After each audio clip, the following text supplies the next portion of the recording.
it hits you out of nowhere. You're washing dishes, driving to work, or trying to fall asleep, and suddenly, there it is. That one awkward thing you said. Maybe it was last week, last month, or even years ago. Your brain replays the moment in perfect, painful detail, and you're flooded with that same cringe, that same heat of embarrassment. You think, why did I say that?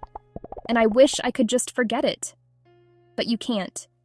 And it's not because you're weird or overly sensitive.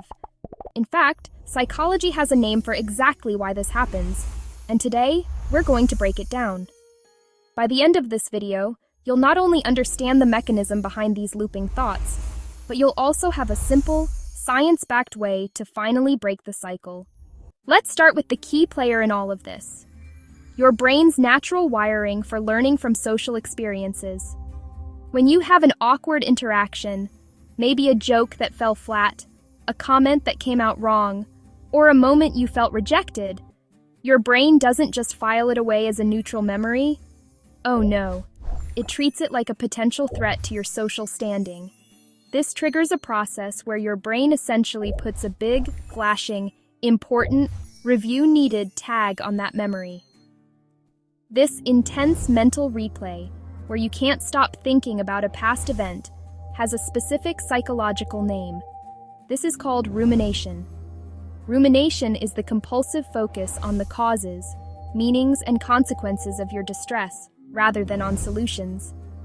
It's your mind's attempt to solve the social puzzle, but it gets stuck on replay. But why does it get stuck? Why can't your brain just review it and move on? This is where a second crucial piece of psychology comes in. There's a well-documented mental phenomenon that explains why unfinished tasks or unresolved situations haunt us. This is called the Zeigarnik Effect. Named after psychologist Bluma Zeigarnik, it's the tendency for our minds to cling to incomplete or interrupted tasks more easily than completed ones. Think about it. You can easily forget the 10 emails you sent yesterday, but you'll remember the one you meant to send all day. Your awkward moment is treated by your brain as an unfinished social task. You didn't get the closure you wanted, you didn't get to explain yourself perfectly, or receive the acceptance you hoped for. Because it feels unresolved, your brain keeps pulling it back to the front of your mind, trying to close the loop. So, rumination is the what, the repetitive thoughts.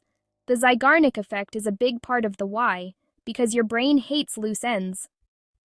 Now you might be wondering, why is my brain so cruel? What's the point of this? Well, from an evolutionary standpoint, this mechanism was actually a survival advantage. For our ancestors, being accepted by the tribe was everything. It meant access to food, protection, and mates. A social blunder could mean literal exile. So, your brain evolved a hyper-vigilant alarm system to review social missteps, to learn from them and avoid making the same mistake again, thereby protecting your place in the group.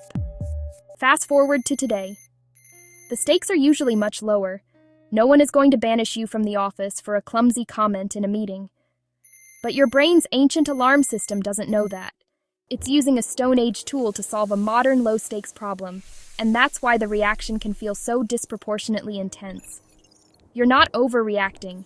You're just running on very old, very cautious software. Understanding this is the first and most powerful step to breaking free. It depersonalizes the experience. It's not you, it's a universal psychological process. Now let's talk about how to close that open loop for your brain.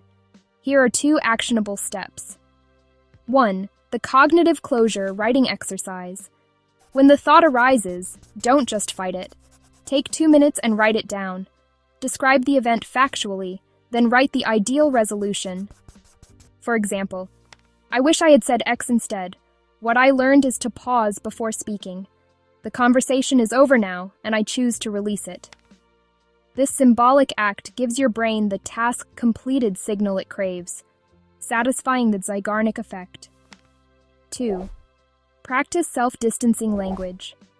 When the cringe hits, change your internal dialogue. Instead of thinking, why did I say that? Try thinking, why did your name say that? Or, why did the 35-year-old me in that meeting say that? This tiny linguistic shift, studied by psychologists like Ethan Kross, creates psychological distance. It allows you to observe the memory with more compassion and less visceral emotion, weakening the rumination. So, to recap, you keep thinking of that awkward thing because of rumination, your brain's stuck replay. It gets stuck due to the Zeigarnik Effect. Your brain's need to close open loops, and you can break the cycle by creating cognitive closure through writing and self-distancing. These thoughts don't mean you're failing socially. They mean your brain is, in its own clumsy way, trying to protect you. Your job is to gently tell it, "Thank you, but we're safe now." The lesson is learned. Try the writing exercise next time it happens, and let me know in the comments how it feels. If you found this tool for your mind useful, subscribe for more. Thanks for watching.